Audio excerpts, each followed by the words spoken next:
Video کو like کر کے آگے شیئر ضرور کر دینا۔ یہ ہمارا ایمان چھین لے گا، یہ ہمیں ہدایت کی طرف لے جائے گا، یہ ہمیں گمراہی کے دلدل میں ڈال دے گا۔ یاد رکھنا، امام محمد ابن سیرین رحمت اللہ علیہ فرمایا کرتے تھے، جن سے دین لے رہے ہو اس کا عقیدہ پہلے معلوم کر لو کہ اس کا عقیدہ کیا ہے، کہیں ایسا نہ ہو کہ دودھ کے اندر زہر ملا کر کے وہ تمہیں پلا دے۔ یاد رکھیے، گلاس بھر کے دودھ میں چٹکی بھر کوئی زہر ڈال کے پلا دے تو تم اس دودھ پینے کے لیے تیار نہیں ہو۔ گھنٹے بھر کی تقریر میں اگر کوئی گمراہی کے 2 جملے کہہ دے گا تو بتائیے آپ کا ایمان چلا جائے گا۔ یاد رکھنا، ہمارے لیے تقریر سننا فرض نہیں ہے، ہمارے لیے ایمان بچانا فرض ہے۔ میرے بھائیوں، میں اپنے جوانوں سے یہاں سنی دعوت اسلامی کے اس منبر سے آپ کو عرض کرنا چاہتا ہوں، صحابہ کرام کی وہ ہستیاں ہیں میرے بھائی جن کی غلطیوں کو معاذ اللہ تم جو ہے وہ لوگوں کے سامنے بیان کرتے ہو، جن کی نماز جمعہ کی پوری 14 رکعت نہیں،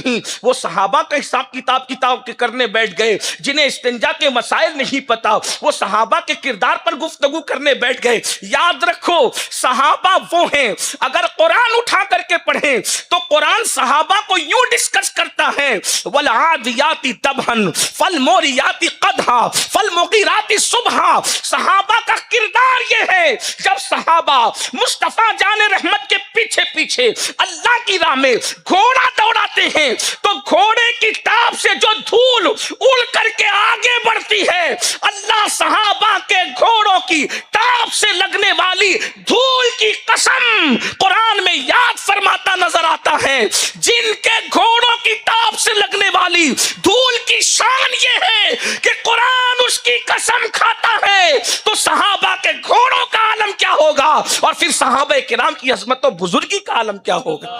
اس لیے ہمیں صحابہ کرام سے بھی سچی محبت کر، غیر مشروط محبت کرنی ہوگی۔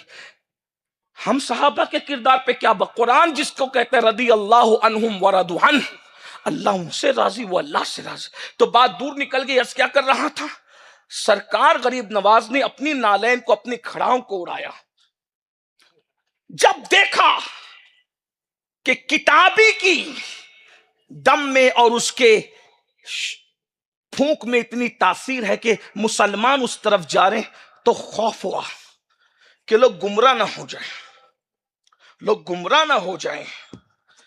تو اس وقت لوگوں نے سلطان العارفین حضرت بایزید بسطامی رحمت اللہ علیہ کو شکایت کی کہ اس کے چکر میں لوگ گمراہ نہ ہو جائیں، کافر نہ ہو جائیں، یہ لوگوں کے دلوں کے حالات بتا رہا ہے۔ سلطان العارفین پھر سلطان العارفین تھے۔ سلطان العارفین کون؟ حضرت سیدنا بایزید بسطامی، حضرت تیفور ابن عیسیٰ رحمت اللہ علیہ۔ بایزید بسطامی فرماتے ہیں، جس کو میرا نام یاد رہ گیا انشاءاللہ مرتے وقت تو اس کی زبان پہ کلمہ آئے گا۔ بایزید بسطامی، اور کون ہے بایزید؟ حضرت سید الطائفہ جنید بغدادی کہا کرتے تھے کہ جو مقام اللہ نے جبریل کو فرشتوں میں عطا فرمایا ہے، وہ مقام اللہ نے ولیوں میں حضرت بایزید بسطامی کو عطا فرمایا ہے۔ بایزید پھر بایزید ہیں۔ حضرت بایزید بسطامی کو لوگوں نے کہا کہ اس کے چکر میں لوگ گمراہ ہو رہے ہیں، کافر نہ ہو جائیں، آپ اس کا علاج کریے۔ حضرت بایزید بسطامی رحمت اللہ علیہ نے کیا کیا؟ آپ اس کے دروازے پہ گئے اور سوچا کہ اس کا معاملہ کچھ، اس کا علاج کرنا چاہیے۔ اس نے اندر سے کہا، بایزید، دروازہ بند ہے، وہ کہتا ہے بایزید بری نیت سے میرے دروازے پہ نہ آیا کرو۔ سلطان العارفین نے فرمایا دروازہ کھول دو، کوئی بری نیت نہیں ہے، دروازہ کھولو۔ اس نے دروازہ کھولا۔ آپ نے فرمایا تو میرے دل کے حالات سے بھی واقف ہو گیا، تو لوگوں کے دلوں کے حالات سے بھی واقف ہے، یہ مقام تجھے ملا کیسے؟ وہ کافر تھا۔ اس نے کہا آپ اللہ کے ولی، سچی سچی بات بتاؤں کیا؟ کہ میں نے ہمیشہ اپنے نفسانی خواہشات کی مخالفت کی، خواہشات نفسانی کی مخالفت کی برکت سے میں یہاں پہنچ گیا۔ سلطان العارفین کی کلی کلی خوش ہو گئی۔ آپ نے کہا کہ کام تو آسان ہے۔ آپ نے فرمایا میں سمجھا نہیں، تم مجھے سمجھاؤ کہ کیسے ہوا۔ کہ جب بھی میرے نفس نے کہا پانی پینا ہے، میں نے کہا نہیں پینا ہے۔ جب بھی نفس نے کہا ٹھنڈا پینا ہے، میں نے کہا گرم پینا ہے۔ جب بھی نفس نے کہا سونا ہے، میں نے کہا نہیں سونا ہے. ہر وقت نفس کہتا رہا، میں اس کے الٹ کرتا رہا، حتیٰ کہ میں نے اپنے نفس کو کچل دیا اور مجھے یہ مقام مل گیا. حضرت باعث بسطامی کہتے ہیں پھر ایک بات تم سے کہوں، کہو تم کلمہ پڑھو اور مسلمان ہو جاؤ. وہ حضرت بایزید کو دیکھنے لگا تو باعث بسطامی نے مسکرا کے کہا جب ہمیشہ تم نے نفس کی مخالفت کی ہے تو آج بھی نفس کی مخالفت کرو، کیونکہ تمہارا نفس تو کہہ رہا ہے کہ کلمہ نہیں پڑھنا، مسلمان نہیں ہونا، اور تم نے ہمیشہ نفس کی، جب عمل کے معاملے میں تم نے نفس کی مخالفت کی تو اس مقام پر پہنچے. اگر عقیدے کے معاملے میں نفس کی مخالفت کرو گے تو پھر کیا مقام نصیب ہوگا؟ اس نے کہا سچ کہتے ہو کہ جو ہے میرا نفس میری مخالفت کرتا ہے، اور وہاں اس نے کلمہ پڑھا، کلمہ پڑھنا تھا کہ اللہ نے اس کو مقام ولایت عطا فرما دے. آج ہم نفسانی خواہشات میں ڈوب، ہر بندہ گھمنڈ کا پتلا بنا ہوا ہے الا ماشاءاللہ. ہمیں گھمنڈ ہے کسی کو علم پر، کسی کو نسب پر، کسی کو تقوی پر، کسی کو عبادتوں پر، کسی کو ریاضتوں پر، کسی کو دولت پر، کسی کو حسن پر. سن لو، اپنے نفس کو کچلو. ہزاروں سال کی عبادتیں اس مقام پر نہیں پہنچاتی جہاں خواہشات کو کچلنا. حضرت سلطان العارفین بایزید بسطامی 40 سال تک کے روزے رکھتے رہے، ریاضت کرتے رہے، درخت کی پتیاں کھاتے رہے. 40 سال کے بعد آپ نے اپنے نفس کو چیک کیا، تو ہے کہ گیا؟ اس نے کہا ہوں، اور وہ بھی بچھو کی شکل میں ہوں، مرا نہیں. کہا اتنی عبادت کے بعد بھی تو دبا نہیں؟ کہا کیسے دبتا؟ جب لوگ آپ کے ہاتھ چومتے ہیں نا تو آپ کا نفس کہتا ہے کہ میں کچھ ہوں تبھی تو لوگ میرے ہاتھ چوم رہے ہیں. بھوکا رکھنا مجھے ختم نہیں کر رہا ہے، کیونکہ آپ کہہ رہے ہیں کہ میں کچھ ہوں تبھی تو مجھ میں کچھ ہے، تبھی تو لوگ میرے ہاتھ چوم رہے ہیں. لوگ میرے پیچھے دوڑ رہے ہیں کہ مجھ میں کچھ ہے، لوگ مجھے نظر پیش کریں مجھ میں کچھ ہے. اچھا صرف یہ میں نے تجھے زندہ رکھا ہے، پھر آج میں تجھے ختم ہی کرتا ہوں. اب یہ پبلک کا جمگٹا ایسے ختم کروں گا کہ یہ کبھی میری طرف واپس نہیں آئیں گے. حضرت بایزید بسطامی نے جمعۃ الوداع کے دن، آخری جمعہ رمضان شریف کا، روٹی ہاتھ میں لی اور روٹی کا ٹکڑا لوگوں کے سامنے توڑا اور منہ میں رکھ لیا. علماء میرے پیچھے بیٹھے ہیں، روٹی کھانے سے روزہ ٹوٹتا ہے، روٹی کو منہ میں رکھ لینے سے کنارے روزہ نہیں ٹوٹ ہے. لیکن پبلک تو پھر پبلک، عوام تو پھر عوام ہے. میرے بھائی، ہم جن کے چکر میں اپنے اللہ کو ناراض کرتے ہیں نا، وہ قوم کا حال یہ ہے کہ موسم بدلنے میں وقت لگتا ہے، لوگوں کی سوچ بدلنے میں وقت نہیں لگتا.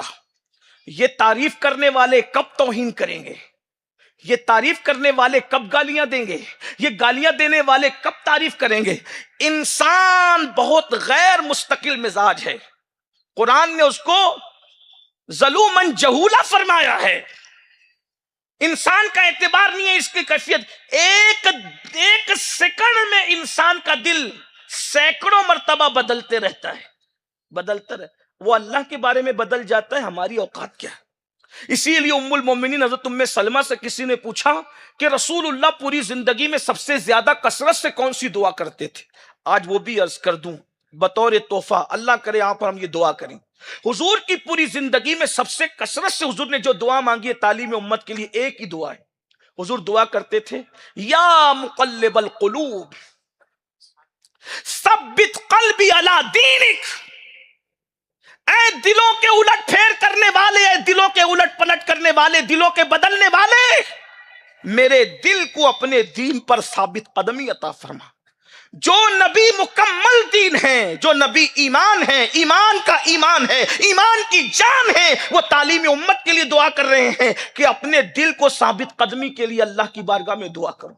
ہم تو روزی ہی مانگ رہے ہیں، ہم تو بچے ہی مانگ رہے ہیں، ہم تو عزت ہی مانگ رہے ہیں، ہم تو دولت ہی مانگ رہے ہیں، ہم تو لمبی عمر ہی مانگ رہے ہیں. ارے میرے بھائی کیا کرو گے یہ سب مانگ کر؟ مانگو، منع نہیں کرتے، لیکن پہلے دین مانگو. دین اس لیے کہ دین ہے تو سب کچھ ہے. جب اللہ کے رسول کی کثرت سے دعا یہ ہے یا مقلب القلوب، اللہ اکبر، جس کا جسم ہمارے دلوں سے افضل ہے، جس کا جسم ہماری روحوں سے لطیف تر ہے، اللہ اکبر، حضور کا جسم ہمارے روحوں سے بھی لطیف ہے. حضور شیخ الاسلام نے کہا تھا بڑے لطیف ہیں نازک سے گھر میں رہتے ہیں, بڑے لطیف ہیں نازک سے گھر میں رہتے ہیں. ہمارے حضور, میرے حضور میری چشمے تر میں رہتے ہیں. پوچھو علماء سے اور اہل علم سے, چشمے تر میں تو تنکا بھی نہیں رہ پاتا, لیکن ان کی لطافت کا عالم کیا ہوگا کہ وہ چشمے تر میں رہتے ہیں. میرے حضور میری چشمے تر میں رہتے ہیں, وہ ہمارے دل میں ہمارے جگر میں رہتے ہیں.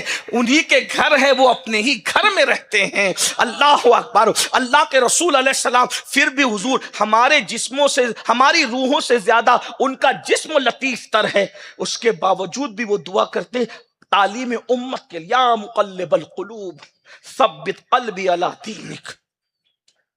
انہی کا راستہ تو دین ہے, انہی کے قدم ناز تو دین ہے, لیکن یہ تعلیم امت کے لیے. بہرحال عرض کیا کر رہا تھا, اللہ کے بندو نفسانی خواہشات سے ہمیں نکلنا ہوگا. ہم لوگوں کی تعریف کے لیے, ہم لوگوں کی خاطر اللہ کو, مخلوق کے لیے خالق کو ناراض کرتے ہیں.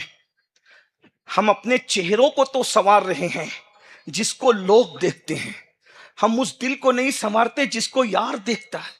ان اللہ لا ينظر الى صورکم و الى اموالکم ولکن ينظر الى قلوبکم.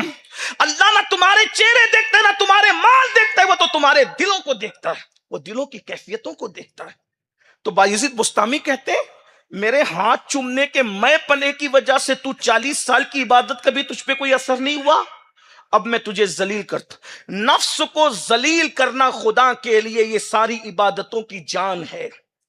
حضرت بایزید بستامی نے جمعۃ الوداع کے دن روٹی توڑی اور منہ میں رکھ کے سائڈ کر لیا. اب عوام تو عوام, العوام کالانام, اس کا ترجمہ نہیں کروں گا ورنہ ناراض ہو کے جاؤ گے. یاد رکھیے, تو لوگوں نے کہا یہ دیکھو بایزید اتنا بڑا ولی بنتا ہے, سلطان العارفین کہلاتا ہے, ابو الحسن قرقانی جیسے لوگ اس کے پیچھے پاگل بنے پھرتے رہتے ہیں. یہ روزہ, وہ بھی جمعۃ الوداع میں روزہ نہیں رکھتا, یہ آخری جمعہ کو بھی روزہ نہیں رکھتا. لوگوں نے گالیاں دی, مارنا شروع کیا, پیٹنا شروع کیا, سارے لوگ مخالف ہو گئے, ہاتھ چومنے والے سب بھاگ گئے, بایزید اکیلے خانقاہ گئے. اور پھر اس کے بعد کہا اب بتا کیا مزہ آیا. کہا سرکار اب تو ہم دم توڑ چکے, اب تو ہم ختم ہو گئے, ہم ختم. 40 سال کی عبادت آپ کو جس مقام پہ نہ پہنچا سکی, جب میں کو فنا کیا نا, جب انا کو, اپنے اندر چیک کرو بھائی.